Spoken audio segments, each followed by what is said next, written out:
Okay, fine. So welcome to the training. Okay, welcome to Selenium training. Right. Now what I'll do is, before I start with the training, I'll tell you about Selenium. Fine. What it is, how it evolved over a period of time. Fine. And I'll answer various doubts from your side as well. Right. Now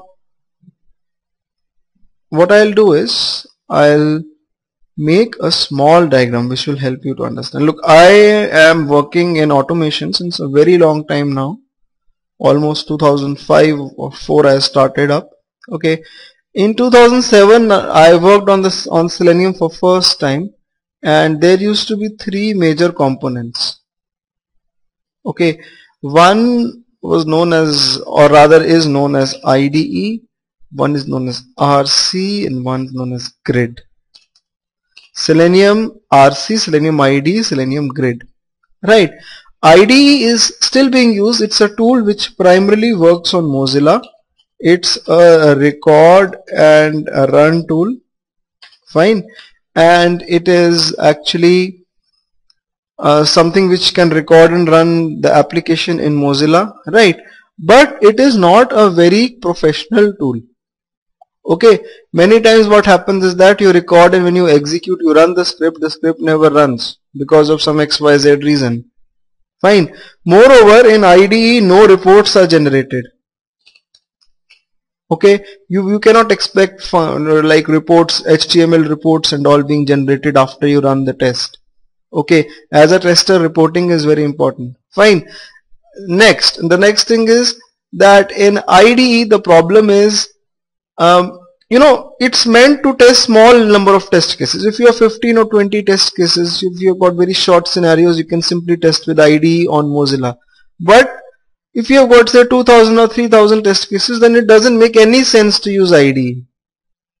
Okay. Moreover, the problem is IDE only works on Mozilla. You cannot do cross-browser testing. You cannot use IDE on IE. You cannot use IDE on Chrome. Fine. And another problem with IDE is that it's a record and run tool. I hope you know what record and run is. Record and run feature is present in all the automation tools. If you talk about QTP, if you talk about Selenium, you record a scenario and you execute it. Okay. But this is not feasible. For example, if I am on a website like bbc.com, okay, the entire bbc.com website changes every day. Right. Now I just cannot afford to record and run BBC website every day. If I record today, I cannot run after 1 week because the complete website would be changed. Okay. I hope you are understanding my point. Right. Now this is about IDE. Okay, and that's what I'm telling you. We don't prefer to use it. Any good automation tester when using Selenium will not use IDE. So back then they had another tool known as Selenium RC. Okay, Selenium RC was a tool which could work on multiple browsers, Chrome, IE, Mozilla and all. Right, and it was mandatory for a tester to learn a programming language like Java or C# or Ruby, Python, Perl, PHP. There were various flavors of programming languages which were available with Selenium RC. Okay. Now the thing is that learning obviously programming is not very easy for a tester. I've been training people since 3 to 4 years now, and the most common issue which I face when a person comes to me is that I am a manual tester, I don't know programming. This is a very, very common question which is asked by everyone. Or I did programming long time back, or I am scared of programming, right?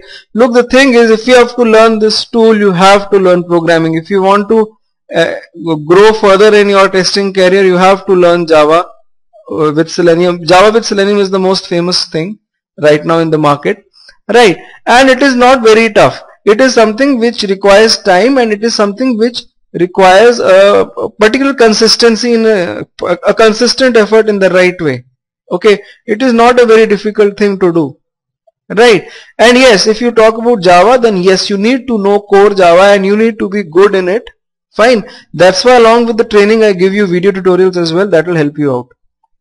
Okay, I'll not give you a false hope over here saying that fine, little bit of Java is required and you'll be able to do it. No, it's not like that. It's complete Java programming and we'll be doing that.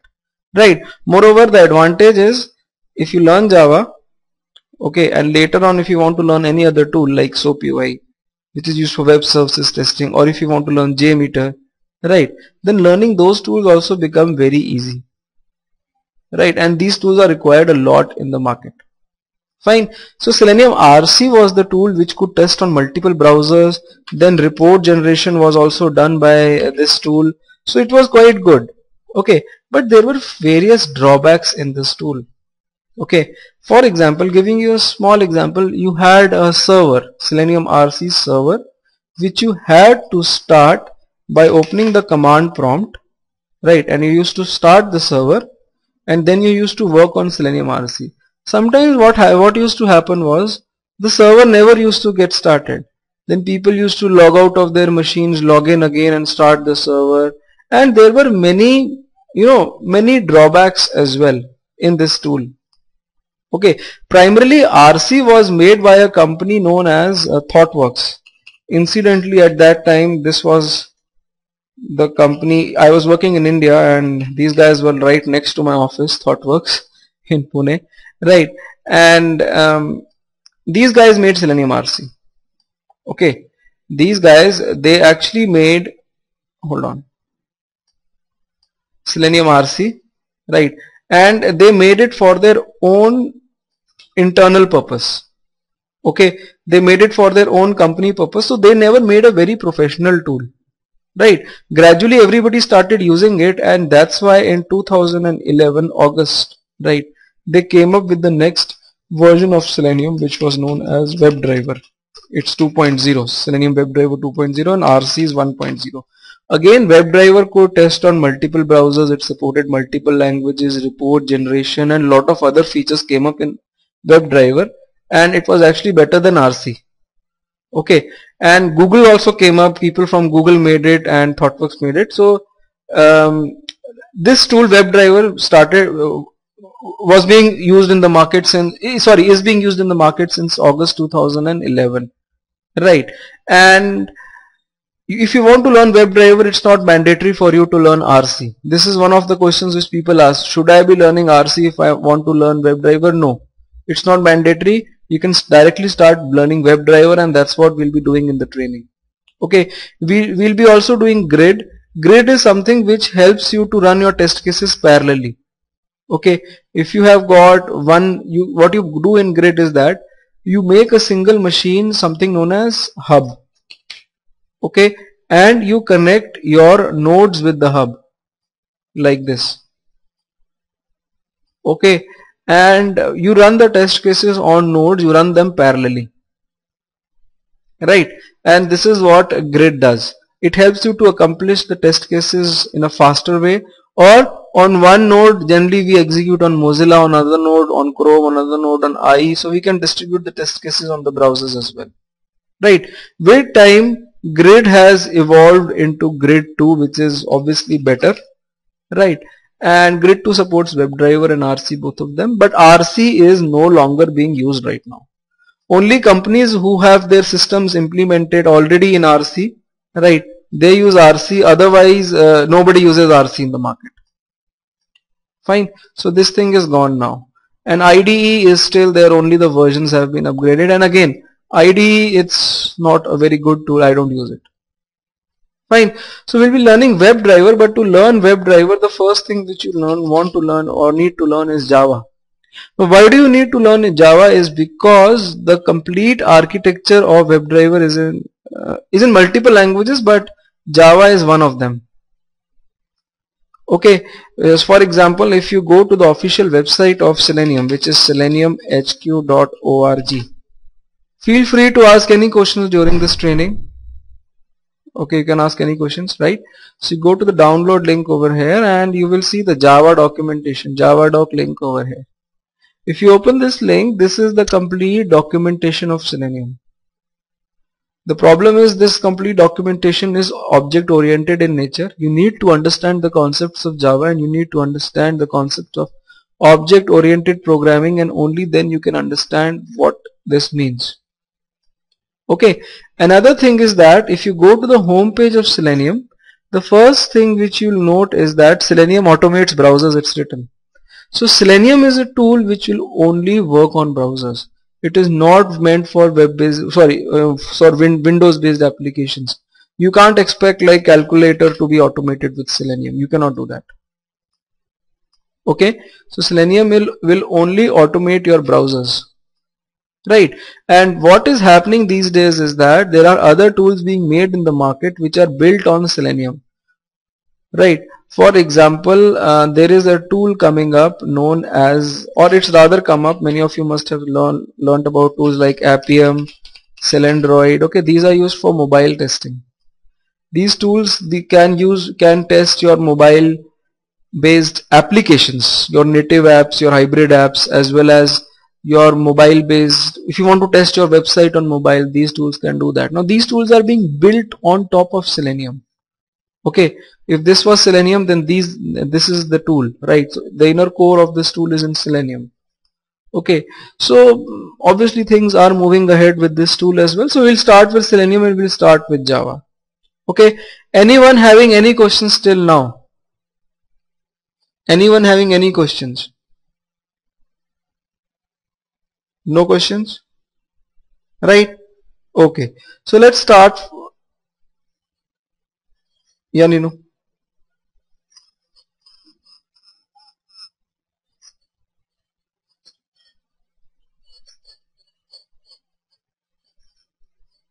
Yeah, you can ask me questions. Rather, I'll be teaching you Java right now as well. Okay, I'll help you out. Yes, everything. Yeah.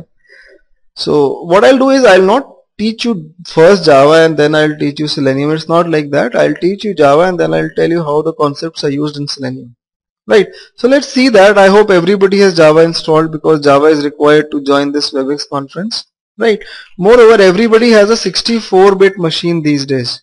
Right. If you have a 64-bit machine, then I would seriously advise you to download JDK, Java Development Kit. Okay. Download it from the first link when you search on Google. Right.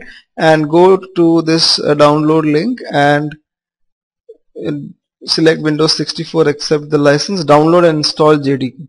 Okay, it's the complete Java development kit. The next thing which you need to download is Eclipse. Okay, you go to Google and just type over here, download Eclipse. Fine, the first link, Eclipse downloads, you go over here and hold on. I hope you are able to hear me very clearly. Somehow the websites are opening slowly. Hold on. Yeah, you need to go to this link and probably you can download Eclipse IDE for Java developers or Java EE developers, anything, right? Depending on the version, 32-bit or 64-bit. When you download it, for example, in my machine, it is lying over here. You extract the zip file and you'll get the Eclipse folder. You open it and inside it you will find eclipse.exe file. You run this and Eclipse will start up. Eclipse comes up as a bundle. Okay, Eclipse comes up as a bundle. Right, hold on. My Eclipse is on the desktop. Right. So Eclipse comes up as a bundle. Hold on. So this is Eclipse. It's starting up and over here this is the workspace path. Fine, this is this path represents where you will be storing all the code. Fine, and you take any workspace name. I'll name your batch as October Weekend 2014. Okay. So you go to this and you start up Eclipse. Fine. Or what is Eclipse? Eclipse is like an editor for Java language. Even the developers, they use Eclipse. Using Eclipse you can actually write your Java program. For example, for when you used to learn C language, you used to use Turbo C, right?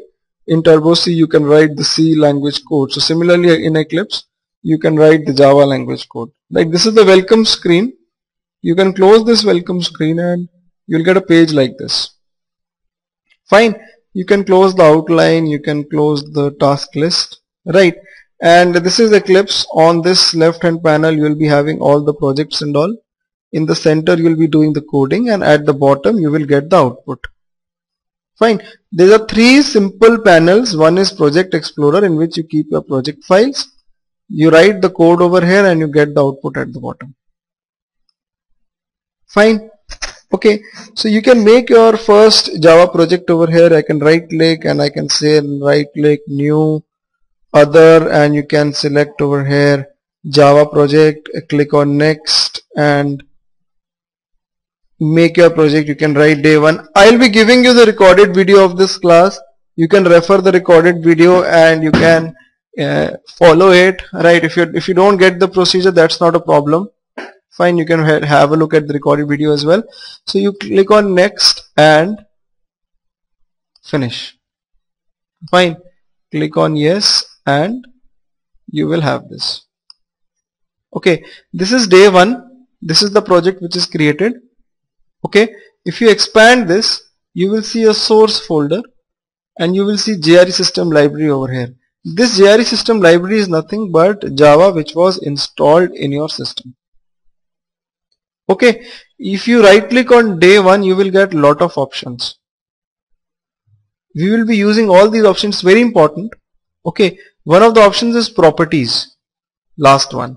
This will give you the project properties. For example, under the resource tab you will see the physical path where the project is lying. It is lying under the workspace. While starting the Eclipse, I had entered the workspace path, right? So this project day one is lying in the workspace. If I go to this path, you'll see the day one project. In this day one project, when you open it, you'll see the source folder. Okay, you will be actually able to map the source folder to this source folder. The rest files .classpath, .project, bin, settings, we'll look at that. Okay, we'll look at these one by one. They are not available in Eclipse, but the source folder is there. Inside the source folder, we will be storing all the Java code. Fine.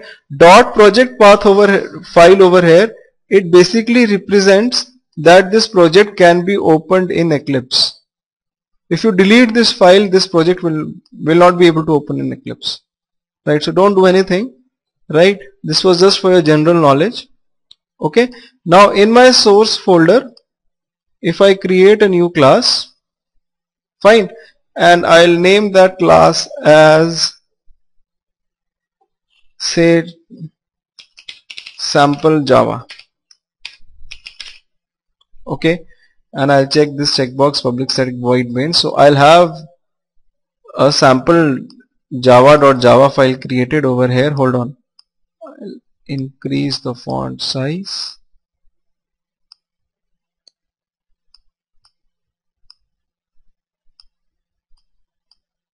Right, I hope you are able to see this clearly. Fine, so there is a class generated, public class sample Java. Okay, bracket starts over here, ends over here. Inside it there is a function main, public static void main, and inside the function the control comes up when you run the program. Okay, when you run the program, the control first time it comes over here. If you have studied C language, then there is a main function in C as well, right, in which the control automatically comes up when you execute the program. What is public over here? What is static? Okay, you might be asking these questions, or you might be thinking this. Just be with me. As soon as I start with the concept of object oriented programming, you will come to know about everything. What public is, what static is, how these things are used, you'll come to know. Okay, so just accept these things as they are for time being. For today's class probably, or next 1 to 1.5 hours, you just accept it as it is. Just understand that the control will come here. Gradually you will come to know about all these things. Fine. So the command to print anything in Java language is system.out.println. The shortcut is you type SYSO and hit Control spacebar of your keyboard. Okay, system.out.println will come up, and if you just write over here, say learning Selenium with Java. Okay, so when you run this program, you can run this program from the small play icon over here on the top. You run this and you have the output at the bottom, learning Selenium with Java. So this is a very basic Java program. Most of you would be knowing all these things, right? I'm just covering it as I know that most of the people might not have any background as well, right? Some of you might have a background, so just be with me. We'll start from the basics to the very advanced. Okay, now guys, one more thing. At times what happens is that when you are new, okay, by mistake you close the package explorer over here and then it's gone, and then you think that how will I get it back, right? So things are quite frustrating in the beginning. You can easily get it. You can go to Window, Show View, and you will see Package Explorer over here. If you don't see it, go to Other, and under General you will be able to see Project Explorer or Package Explorer, whatever you say. You double click and it will come up again. Fine. Similarly, console window is there at the bottom. If you close it by mistake, you can go to Show View Console again and bring it back. Okay, this is just for your information. Alright, now in this training I am assuming, right, that you have a basic knowledge. Okay, you know what an integer is, you know what string is, right? I'm assuming you have got basic programming knowledge, because I cannot just explain everything from this much beginning, right? You know what a for loop is, you know what an if statement is, you know what a function is, right? These things are present in every programming language, right? I'm assuming that you know these things. If you don't know these things, then you can watch the first video on the website. You will come to know about these things. First and second video, they are open for everyone. Go to qtpselenium.com and watch these tutorials, right? If you are a person who has never done programming in entire career, okay, if you are not the kind of person who has done programming any time, right, and you don't know anything, then I would recommend that, honestly, don't join this training directly. Okay, buy the access to the video tutorials, learn from the tutorials, get some background, and then join the class by paying the remaining fees. Whatever is the difference amount, you pay that and you come to the class, right? Okay, so do that. That will help you more. Fine, I always recommend that. Fine. So over here in this training, I'm assuming you know that these are the basic things, right? For example, if you want to declare an integer int I equals to 100, and if you print system.out.println I, right, it will print 100. So I'm assuming you know these basic things of programming. Fine.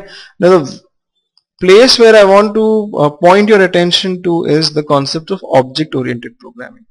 Fine. I'll come over to it in some time, right? So before that, have a look at this day one project. Okay, this day one project is over here as well, and I had shown that this is the source folder which I had shown earlier. Okay, if you open this source folder, there will be a Java sample java.java which you see in Eclipse.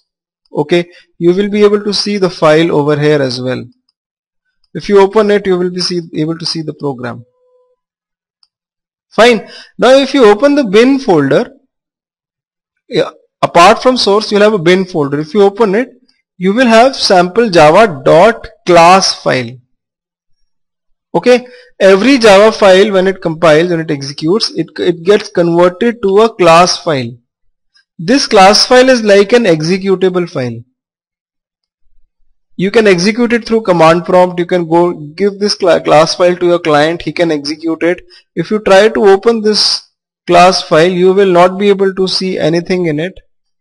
Okay, it's not readable, right? So in Java, class file is like an executable. For example, if you have studied Microsoft.NET, right, in that we have got DLLs, right? So similarly over here we have a class file, right?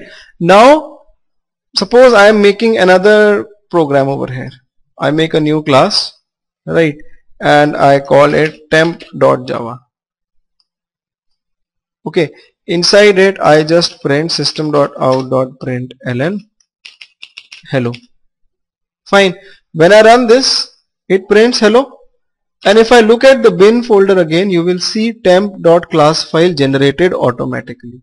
So this, for every Java file, you will have a class file generated. If you have got 100 Java files, you will have 100 class files generated inside the bin folder. Okay, and these class files you can deploy on the server and run them. You can give it to your client, right? And you know, these class files are platform independent because Java is that's why Java is platform independent. You make this program in Windows, you generate the class files, then you can deploy the program on any operating system, maybe Unix, maybe Linux, maybe Mac, right? And you can execute them. They will get executed. And these class files you can also deliver to your client. Fine. Alright. Whenever you hear the word that the developers, they say that we are doing the deployment on the server, what are they doing? They are actually in a way deploying these class files on the server. Okay. Now what happens is that this is a very simple concept which I am trying to tell you over here. What happens is that in a project 2 Java files are not there. There can be 2000 Java files. The projects, they are huge. All of you are working in industry, most of you, right? So you must be knowing the scale of the projects which are there in the industry, right? So maybe there are 2000 Java files. As there are 2000 Java files, there will be 2000 class files. Because there are 2000 class files, how will you deploy 2000 class files on the server? Or if your client is asking that, fine, give me all the class files, how will you give client all the 2000 class files?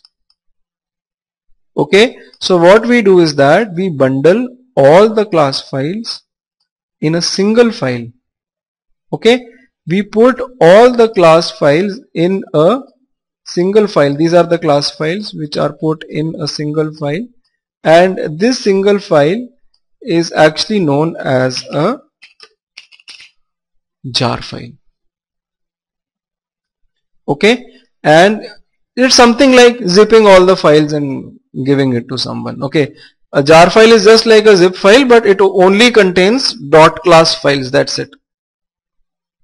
Okay, this jar file can be deployed on the server. You can do anything with this jar file.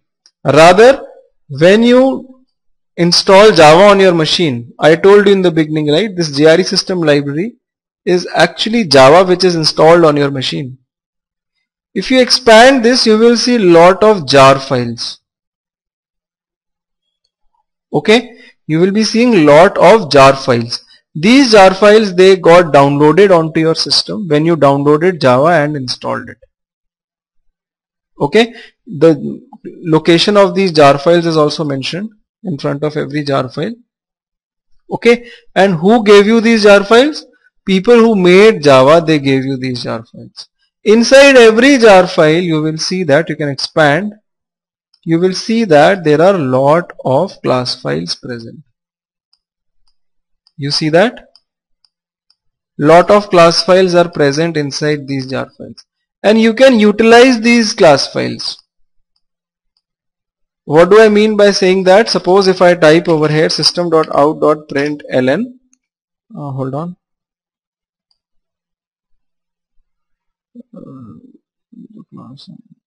Hold on, I cannot answer that right now. Yeah. So if I write system.out.println and I write over here new date. Okay, right, I write over a system.out.println new date. Hold on. Okay, what is new over here? Forget about it, just be with me. Date is an internal class. Forget about new, don't get confused what I am writing. I am just using an internal class which is present in any one of these jar files, the date class. And if I run this program, it will just simply print today's date, month, time, everything. Okay, so using this internal class which has been made by someone else and which this class is present in one of these jars, right? I can use it. It's a ready-made food for me. Okay, it is a ready-made thing for me. I can just simply print the name, the current date basically. Okay, right? I hope you are getting my point. I never had to do any hard work to print the current date. Alright, fine. So in Selenium also everything is inbuilt like this. In Selenium also you have got jar files which you need to download from the Selenium website. You need to put those jar files in your project and start using them. It's not a rocket science. You should know what is inbuilt inside Selenium and you should know very well how to use it. Okay, right? So what you do is that these are the jar files of Java. These got downloaded when you install Java on your machine. Similarly, you can go to the website seleniumhq.org. Hold on.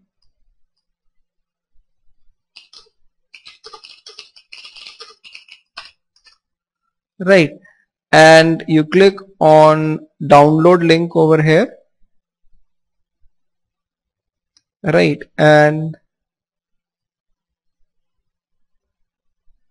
you click on the download link in front of the Java version for Selenium. There are many other versions as well. Primarily Java is used in the market. The latest version is 2.43. okay, and you can download it, right, and like in my PC I have kept 2.42. okay, it doesn't make a difference, it's not a big difference. Okay, rather any 2.x version is good enough, right? You open this, like when you download it you'll get this folder. If you open this folder you'll find two jar files over here, okay, and inside the library folder, this is the libs folder, you will find many other jar files as well. These are the jar files of Selenium. People who developed Selenium made these jar files. Inside every jar file there are many classes, okay, and you need to know what these classes do and you need to utilize them, and then you can work with Selenium. There is no exe file in Selenium. Selenium is not installed. Okay, so as I told you, I'll tell you again, every Java file is converted to a class file, and combination of many class files, they generate one jar file. Okay, Java is also nothing but Java is collection of many jar files. Inside every jar file you have got many classes. Okay, similarly Selenium is also nothing. When you download Selenium you get jar files. Inside every jar file there are predefined classes which you need to use. Okay, now you can include all the jar files of Selenium inside Eclipse. Alright, the jar files are lying over here in my PC. I need to include them in Eclipse. I can do that, it's very easy. Fine, you right click on your project. Okay, go to properties of the project again. In properties you will see the Java build path option. Fine, you click on that, right, and go to the libraries tab. There will be 4 tabs. Fine, and go to the libraries tab. Okay, click on add external jars. Fine, and select Selenium Java jar. This one. You can ignore the sources.jar, it's got the source code of Selenium. You can ignore that. Select this jar file, this is the main jar file, and don't forget to include the jars inside the lib folder. People forget that, okay? You have to include, select Control A, select all the jars, include them, right? And click on OK. As soon as you do it, you will see that these are the these are the Selenium jar files. They got included in the project. Now your project is Selenium enabled. You can write your Selenium code over here and you can execute your project. Okay? Are you understanding my point? Anybody with any questions, please feel free to ask. I hope you are able to hear me very clearly. right? Fine. Now the next thing is that you need to learn how to use these jar files, how to use the object oriented concepts. That's the thing. You need to learn how to use the object oriented concepts. Now this is the major mistake which people do. When they start working on Selenium, they don't learn Java, they don't learn the concepts of object oriented programming.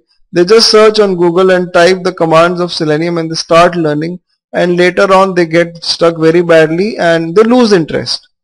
Okay, if you go systematically, if you learn the concepts of object oriented programming first and after that you learn Selenium, right, it helps you more rather than you just simply go straight forward and start learning it directly. Okay, Umar Raj is asking a question. Will this be saved only on one project? Yes. Okay, this is day one project.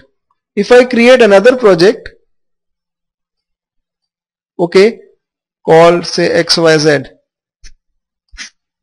you will not find Selenium jar files in those projects. By default Java jars will be there, not the Selenium ones. You'll have to include the jars again in the new project. Okay,